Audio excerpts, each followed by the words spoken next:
આપ જોઈ રહ્યા છો ઇન્ડિયા પ્લસ ન્યૂઝ। સમાચારમાં વાત કરીએ તો વડોદરા શહેરના ફતેગંજ પોલીસ સ્ટેશન હદ વિસ્તારમાં વીનુ નામના બુટલેગર પર કેસ કરતા પોલીસ કેમ ગભરાટ અનુભવે છે તેવો પ્રશ્નાર્થ ઉભો કરતી ઘટના સામે આવી।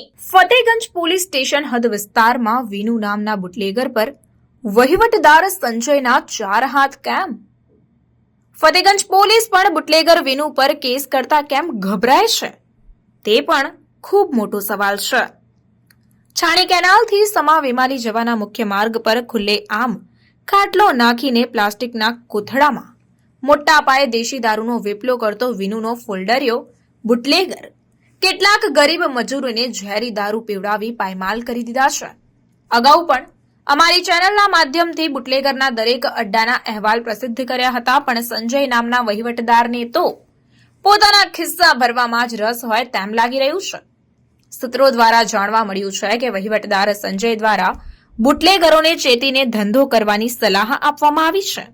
જી હા, આપને જણાવવા માંગીશ કે રાત્રિના 9 વાગ્યા પછી બુટલેગરોએ દેશી દારૂનો ધંધો કરવાની સલાહ પણ આપવામાં આવી છે। એટલે કે હવે ફતેગંજ પોલીસ સ્ટેશન હદ વિસ્તારમાં રાતના 8 વાગ્યા પછી જ દેશી દારૂના અડ્ડાઓ શરૂ થાય છે।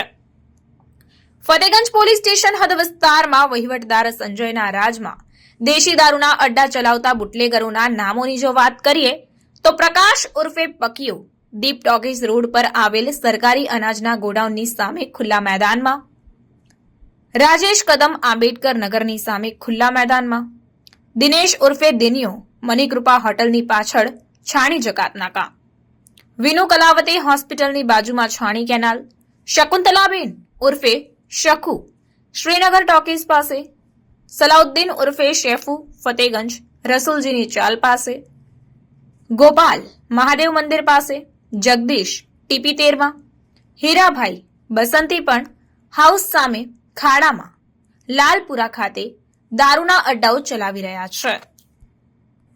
તો હવે જોવાનું એ રહ્યું કે ફતેગંજ પોલીસ અને પીસીબી ડીસીબી પોલીસ દ્વારા આ બુટલેગરને છાવરવામાં આવે છે કે પછી કાયદેસરની કાર્યવાહી કરી આ માથા ભારે બુટલેગરને કાયદાનું ભાન કરાવવામાં આવે છે, તે તો હવે આવનાર સમય બતાવશે।